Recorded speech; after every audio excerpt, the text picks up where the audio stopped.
The subject matter, living a spiritual life in a world of chaos. Well, the world is chaotic. It always has been. From the beginning of time, you see, from the moment of Adam and Eve, then there was Cain and Abel. One suggested goodness, one suggested, wickedness and evil. Always there is a throw of good and bad, up and down, in and out, left and right, positive and negative.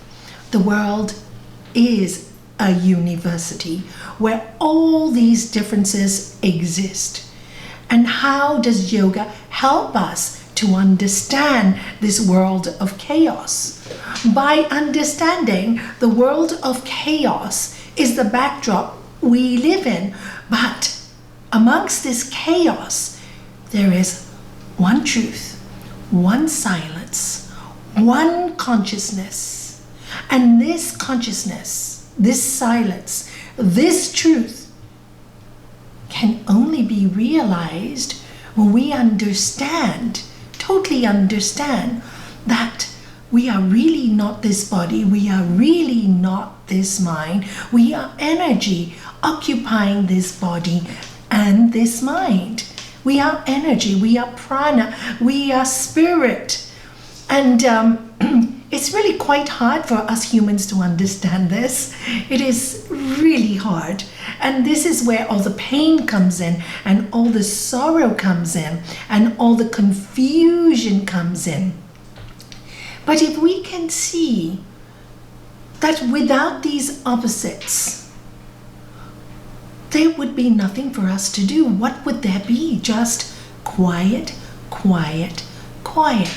My master, Sri Swami Satchidananda, always used to say, in the beginning, there was God or consciousness, all God, all consciousness, all God, all consciousness, and nothing happening.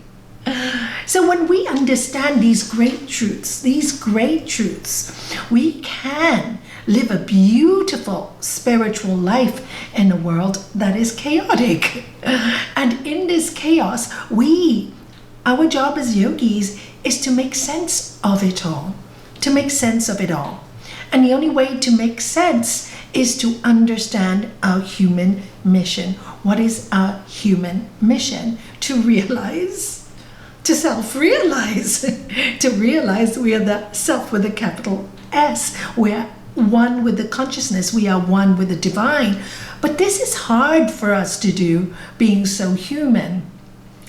This is why we meditate. This is why we say it is important to spend time in silence. It is important to observe nature. To observe that to everything there is a season. There is a season. And to us there is a season. And just as the seasons pass, in sorrow there will be seasons of joy. Just death, there will be life, and people will be reborn, and there is always a movement. Understand this movement.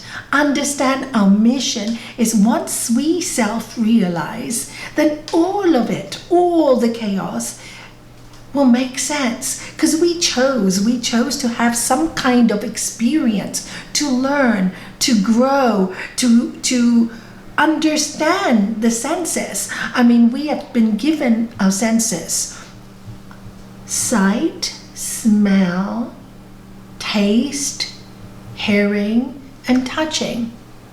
And what goes wrong in our lives is when our senses go out in the world and we photograph with these eyes things that we think will make us happy, desires which we think will give us peace. So we look out and then we think we have to have it. If we don't have it, we are not peaceful. And in a way, if you look at it, it's so logical.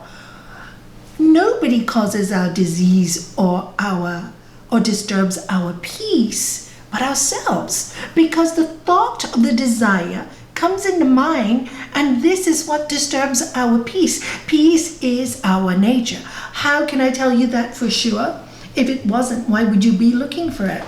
Why would any of us be looking for it if peace wasn't our nature?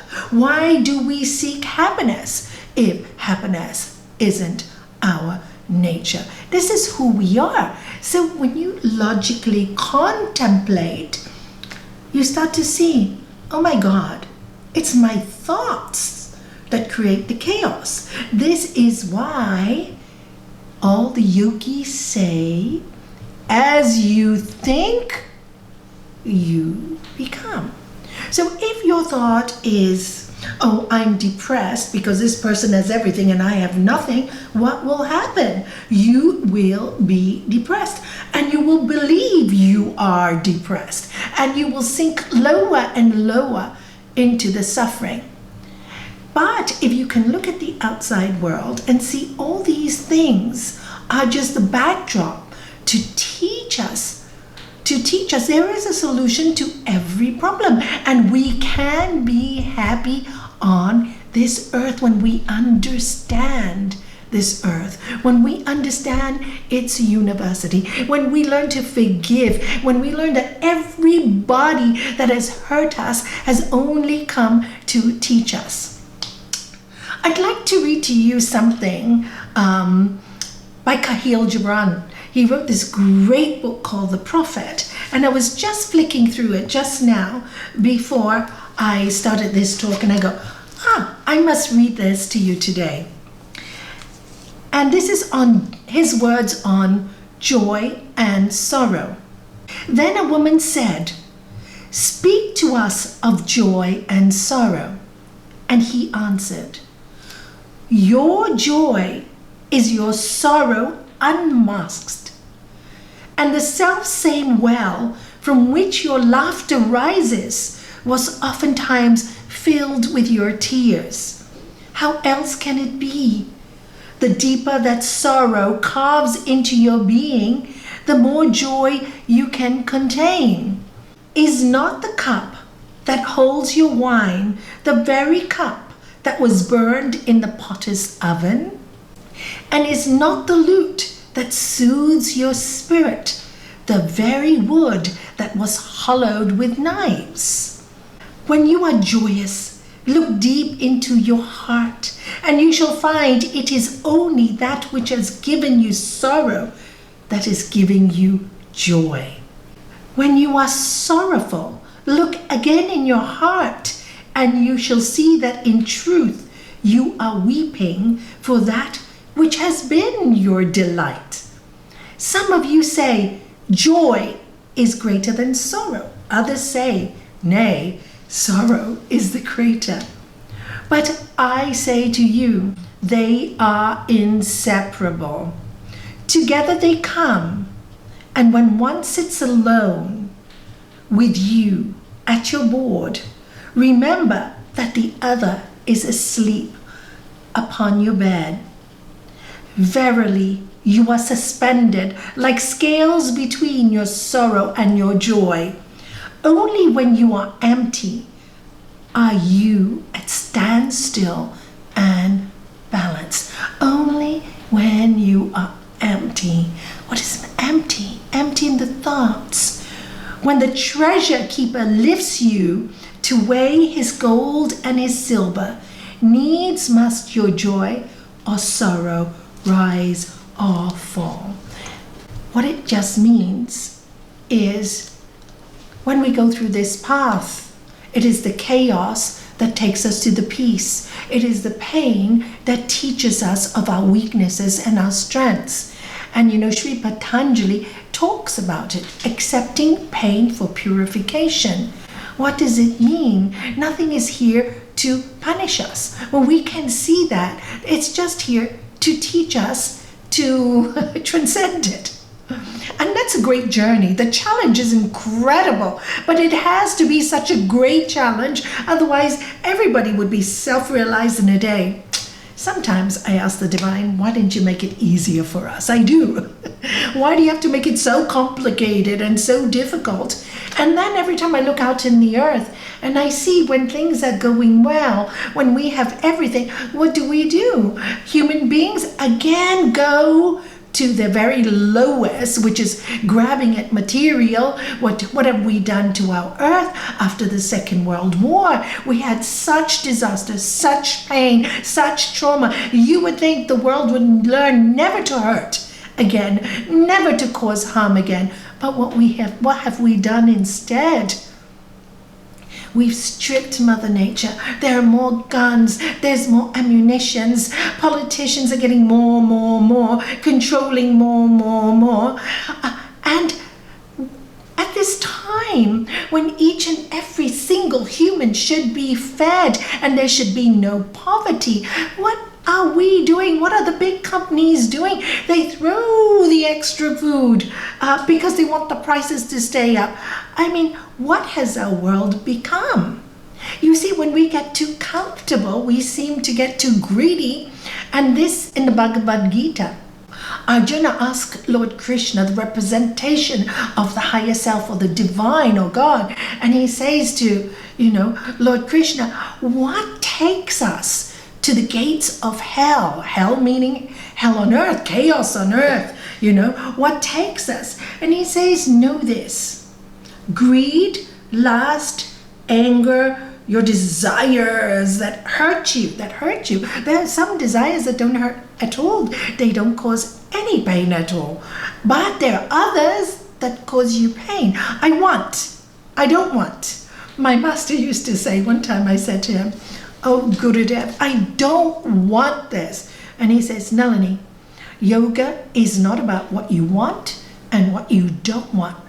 Learn to transcend it all. The more you say, I don't want, that means you fear it. That means there's a rejection. That means there's some kind of resistance. So things that you don't want will keep coming to you till you just say, it is as it is. I accept the things I cannot change. But there is something I can change. Yay, thank God we have this wonderful science of yoga. For me, this changed my life. And many people, not just mine, hundreds and hundreds of people. And the science is we can change the way we think. The problem with human beings, again, is when you give them the science and they read a little and they think they've got it in a few weeks and they think it's done, and maybe 3 or 4 weeks they're doing really well, or 1 year, 2 years, and they stop practicing.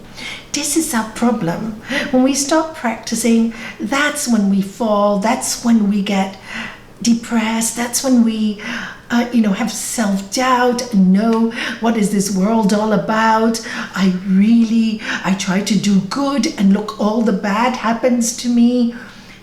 If you can just see that it's not the bad that is happening to you, it's the bad that you have to transcend. If you can only see that there is a solution to every single problem. And why has it happened? To test our spiritual muscles.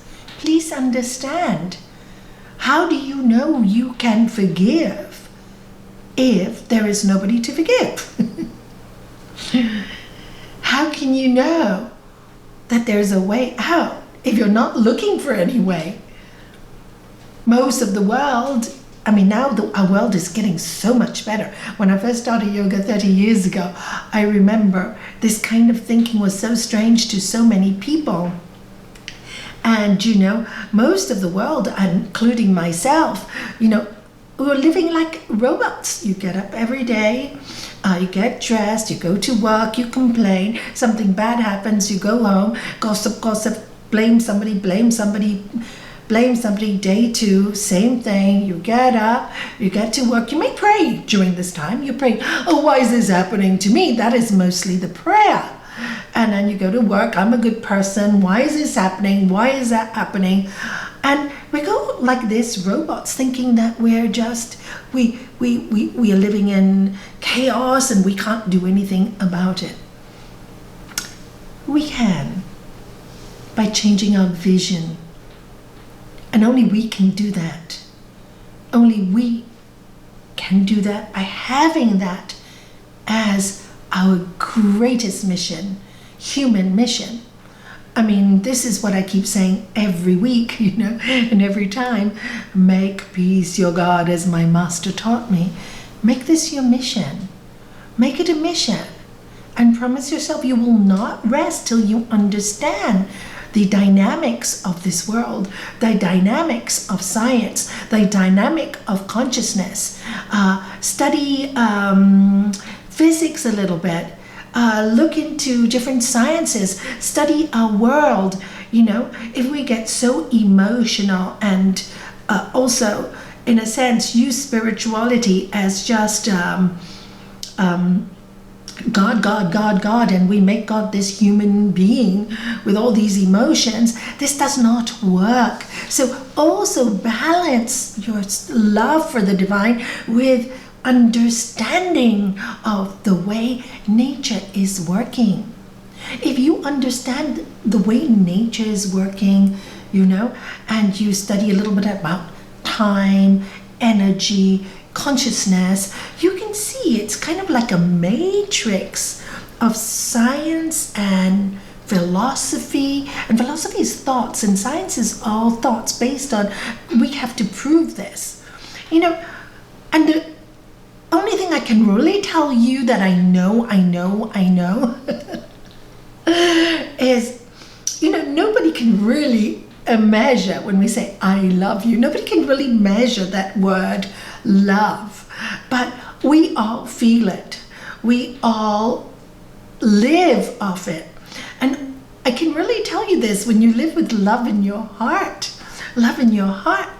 then the world seems so beautiful, so dynamic, so charged with energy, so interesting. The good, the bad, the movements, the good weather, the bad weather. Oh, after it storms for months, I just love the sun. Even one day while it's a little bit cooler, this afternoon I just felt great sitting in the sun. I go, already, just 2 weeks ago it was too hot. And I love the cool air. Thank God it's getting cooler. And I love that life offers us differences. So if you can look at life not as chaotic, but offering us different backdrops to play, to laugh, it's all just an illusion. Life is an illusion. We walk through it. We will leave one day. Death is just a door. We leave this body around, but we will never stop existing. We will never. All the traditions teach us that. We are eternal. And if you really think about that, it's quite difficult to absorb. You can't absorb it. This is why we have to transcend the mind. We have to transcend the mind. And this is our work in spirituality. But you see, everybody wants shortcuts. We want to go too fast. We think we can achieve it tomorrow. Maybe some people can. But take your time. One of our students the other day, while we were doing a Raj Yoga course, she said something very interesting. She said, Nalanie, since I started on this spiritual path, it seems to me things keep coming my way very quickly. Karma keeps coming. As I sow, I reap. The more I practice, the quicker the karma comes. And I laughed because it is true. Because when you are practicing this wonderful serve, love, give, be good, do good, the yamas, niyamas, when you are practicing, when you're living it, you can truly see immediately when some harm has been caused or some lie has been said or you've been greedy. You can see it immediately, and immediately you'll get some kind of reaction, maybe from somebody, the outside world, just to remind you, I slipped. And when you can see that, as Amber saw that so clearly the other day, and when you can see it so clearly, you just laugh. You say, you know what? I've sown the seed and I'm reaping the seed. There is no blame in it. We are put into environments. Somebody asked me, what if your environment, your work environment is, full of competitive people and they're all stressed out? So, I always use Kennedy's saying, do not ask what the country can do for you. Ask what you can do for the country. So in the same way, realize that these people don't have your understanding of spirit. They don't know what you know. So think, how can I influence or bring into this workplace a sense of peace? You cannot change anybody, that is for sure. And if you try to, you'll just be knocked. Goody goody, who do you think you are? You think you know it all just because you do a bit of yoga, or just because you think you go to church, or just because you pray. No, they won't understand it. You have to live the truth, And of course, sometimes it's really hard. And the other truth you have to live is you have to ask yourself, why are you in this position? Are you in this position because you're very weak? And you have to have people around you that are so strong, and you just cower away and say, why is this happening to me? In which case, you need to stand up and speak for yourself with love, with truthfulness, at the right time, and it should be beneficial for you and that person. It has to be done correctly if you are weak, and that's when you can deal with that situation. Or have you been put into this job because you're constantly complaining and judging people, and you yourself are like that but cannot see it, and maybe you need to recognize it in yourself. So you see, there are many aspects of why things happen to us. What is it that I have to learn? What is it that I need to grow into? See, the spiritual path is like a razor's edge. It's a great challenge. It's not easy. And it is full of paradoxes. Got it? What may be right for somebody may not be right for you. What may be right for you may not be right for somebody else. I often tell the Ramakrishna story so often. I think you must be tired of it. How two disciples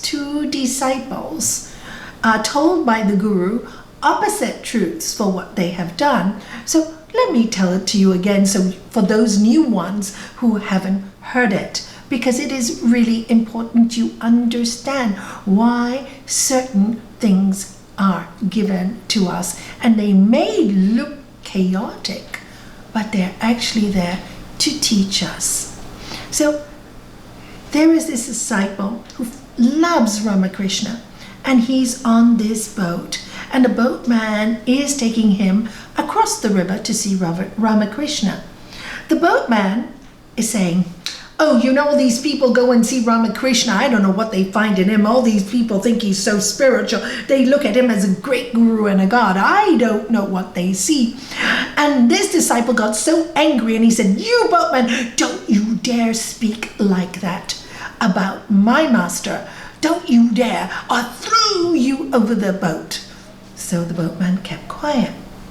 So the disciple went to see Ramakrishna and said, Ramakrishna, today I was really brave. You say people on the spiritual path need courage. Well, I was brave. And I told the boatman that if he speaks badly of you, I will throw him out of the boat. And Ramakrishna said, what? And you call yourself my disciple? You should have just kept quiet, ignored him, and forgotten about it. Oh, yes, that's what you should have done. The following day, another disciple was on this boat, and the boatman was again complaining and, really saying horrible things about Ramakrishna. And this disciple just kept quiet and said, oh, I'm such a good person. I'm a spiritual person. I shouldn't say anything. I must keep quiet. So he got to the shore, went to Ramakrishna. Ramakrishna, today you would be very proud of me The boatman was saying awful things about you, and I just kept quiet. I learned to disregard. And Ramakrishna said, what? And you call yourself my disciple? How could you do that? Why did you not defend me? So, okay, Ramakrishna, okay. Now there was a third disciple who heard Ramakrishna give different instructions to two disciples, and he got totally confused. So there he went to Ramakrishna. I don't understand. What are we supposed to do? You told that man off for telling the boatman off. You told that man off for not telling the boatman off. What are we to do? And Ramakrishna laughed. And he says, nothing to do with me. Whatever the boatman wants to say, he can say. But my first disciple, he's always ready for a fight. He's very arrogant and aggressive and always shouting. He needs to learn to keep quiet. And the other disciple, he's a coward. Never speaks up for the truth. Never helps anybody. He always just stands back and says, I don't want to do anything. I'm so holy. He needs to have courage and stand up. So you see, when I heard this story, I just loved it. I haven't found one as good as that one to tell, but it's really, this is the truth. So when you look at chaos in your life, ask the question, what is it teaching me? Not what can I blame, or how can I point my fingers, or let me change the whole world because they're evil and I'm so good. But instead, how should I react in this situation? How can I bring more love into this situation? Like I said earlier on, love is something we can't measure, and it's there. Consciousness is something we can't measure. It's there. And this is why in the Upanishads, they call God the Lord of Love. And this is why when they say we can get in touch with our heart chakra, when it's fully balanced, we touch the divine. Buddha calls it, when you see the lotus in the heart, then you can connect, and then you can understand the world of chaos, because it is really not chaos. It is actually perfectly designed. The whole universe conspires to make each one of us realize who we really are. Wow. There must be a God. There must be some kind of energy.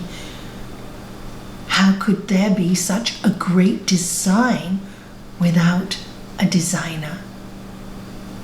It takes man with our limited brain, with our limited faculties, to create all the internet that we can talk all the way across the world. So who designed us, this machine? We are a machine, you do know that, right? Look at our system. It moves. The heart is beating without us even thinking about it beating consciously. We don't even think about it consciously. And so when you are aware of these things, and the breath, breathe in, breathe out, fresh air. We need oxygen to keep us alive. Who designed this? And the carbon dioxide that we give out, the plants breathe. They give us the oxygen. We give them the carbon dioxide. Wow, how incredible. The sun gives us all the energy we need in our earth. At the night, the time to rest our spirit to get energized. Who designed it all? What is it that created this? It isn't a being, because it couldn't be somebody like us. How could it if it is in the mountains? You know, I remember this realization came to me many, many years ago when I was in the ashram with my beloved master. And he called me one Sunday morning. He said, "Nalanie, come, let's go for a walk." So I was picked up and left to his kuti. Kuti is where he lived, outside. And we walked through the forest quietly. And I was in such bliss, really. The master's energy is something to behold. Anyway, as we are walking, he said, "Nalanie, how are you enjoying the ashram?" I said, "Oh, Gurudev, I am just loving it. I feel God is everywhere." And he goes, "Really?" "Yeah, Gurudev, I feel God is everywhere." And he looks at me and he laughs. And he said, "Did you know God is in your shoe?" And I just lifted my foot. "And do you know you are stepping on God?" And I lifted the other foot and I just started laughing. And I looked at him and I said, "I don't know anything, Gurudev. I really don't know anything." And he laughed. He said, "It's too vast for the human mind. It's just too vast.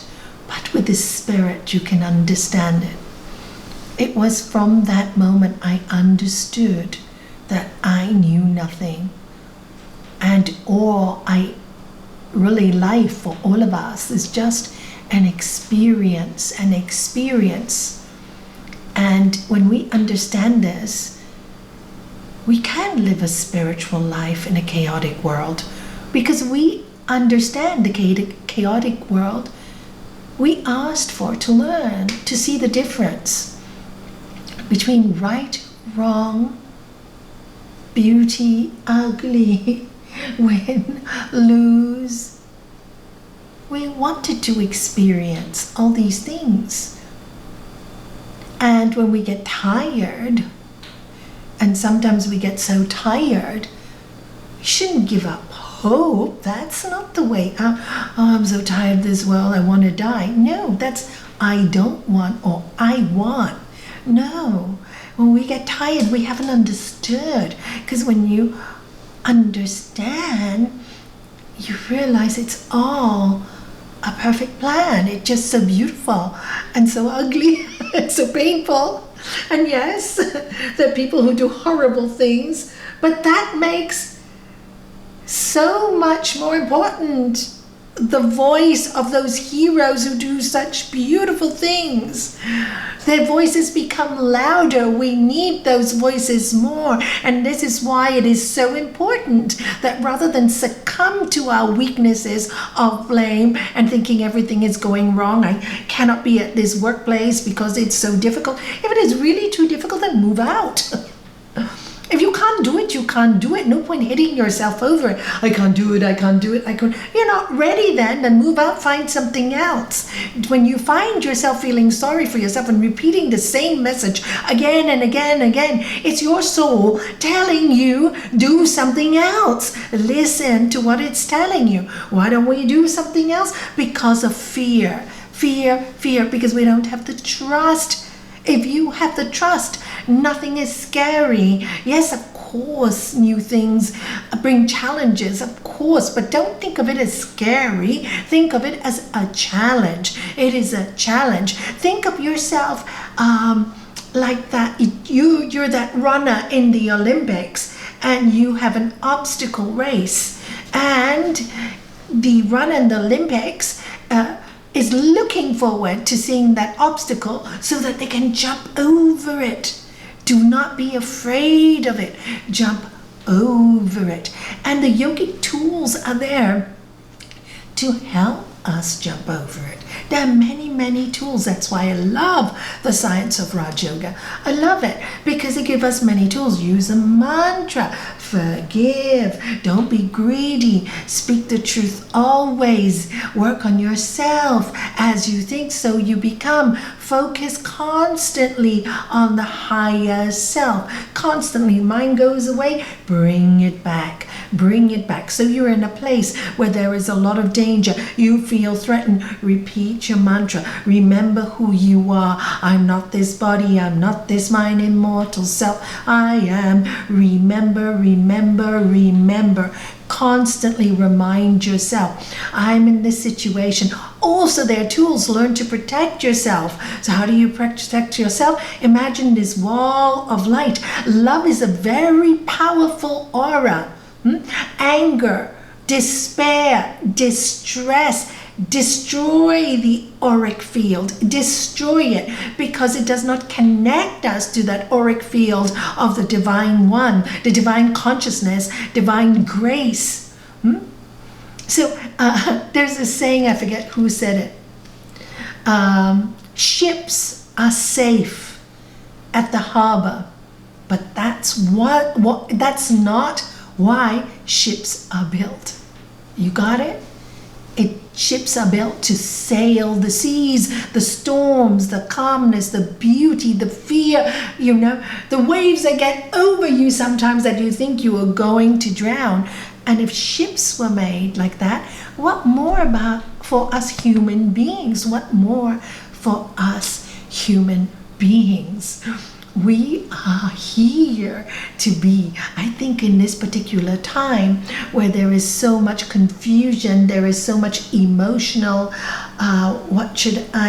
domination from press and from media and control, and that we lose ourselves in fear. I think this is a time where we need to step up in the light and be warriors of light, warriors of peace, not with anger. It doesn't work. Anger is just a personal opinion, like everything else. It's a personal opinion.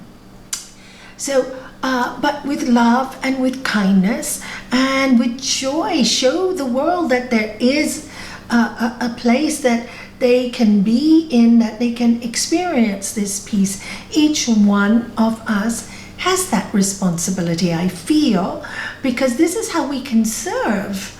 We talk about serve, love, give, but service is where you are. We don't have to go out there and feed the poor, which is nice too. Once you serve yourself and serve where you are, then do all of that too, because it's needed. But first of all, real service is, make yourself whole, make yourself holy. Body, mind, spirit. The body we have to look after, it's our temple.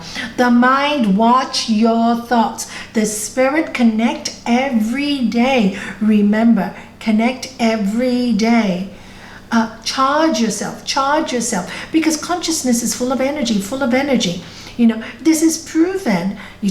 So how do we restore our prana when we lose it in negativity, when we lose it out there? How do you do it? How do you live spiritually? We actually have such a simple tool in this body called pranayama, control of the breath, because the breath is connected with the thought. So always be conscious of the breath.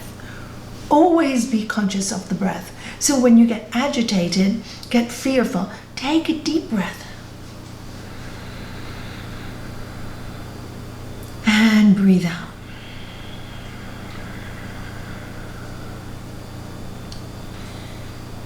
Take another deep breath with me. Take it, inhale.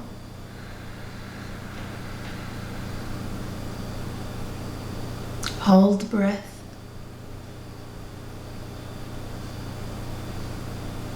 And now breathe out.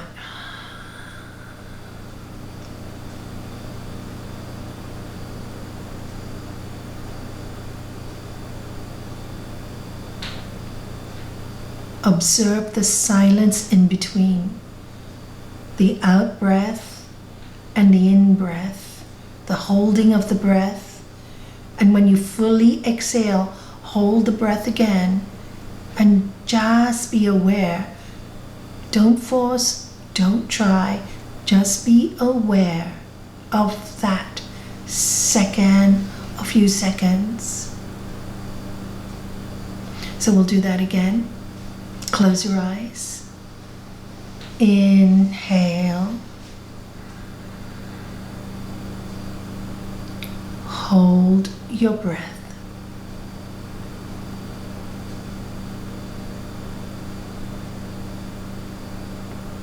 Exhale slowly.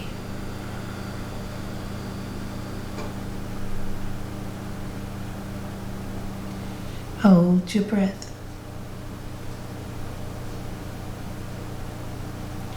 Inhale.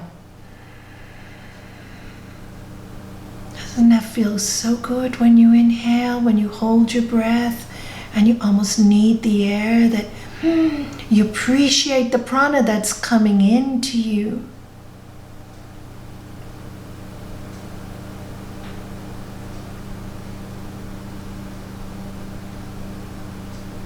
We just need to spend more moments every day. Moments in the day, moments in the 24 hours to just go within, to just take a deep breath. Just get your space. If you're in an office where everything is, just too much for you, just go to the ladies' room or the gents' room and just go there for 2 minutes and breathe and remember who you are. Breathe and remember who you are. And then ask yourself, what can I do to improve the situation? Sometimes you are meant to speak up, and sometimes you're meant to keep quiet. I'd like to finish tonight's talk with another story that I love. I haven't told it for a long time, but I'd love to tell it again. It's one of Gurudev's stories. I mean, he told so many beautiful stories, and I could listen to them again and again and again. And every time I tell them, I remember them more too. So there was once a marble maker. He used to make lots of marble statues for temples. So one day he got this big block of marble and he cut it into two. Really had to chisel it into two. And he started on the first piece of marble, and he took his stone, his chisel or whatever you call it, and started beating away at the marble. The marble he couldn't work it, and the marble itself, because everything has energy, everything is divine, said, "Ouch! Ouch! Ouch! Ouch! Ouch! Ouch! You're hurting me! I can't do it! I can't do it! I can't do it!" So he couldn't work on this piece of marble. So he went to the second piece of marble. And he went bang, bang, bang, bang. And the other piece, the second piece of marble said, I trust this stone maker. It's banging on me because I know at the end he has a reputation and he'll make something beautiful out of me. So it was easy for the stone maker to make this beautiful piece.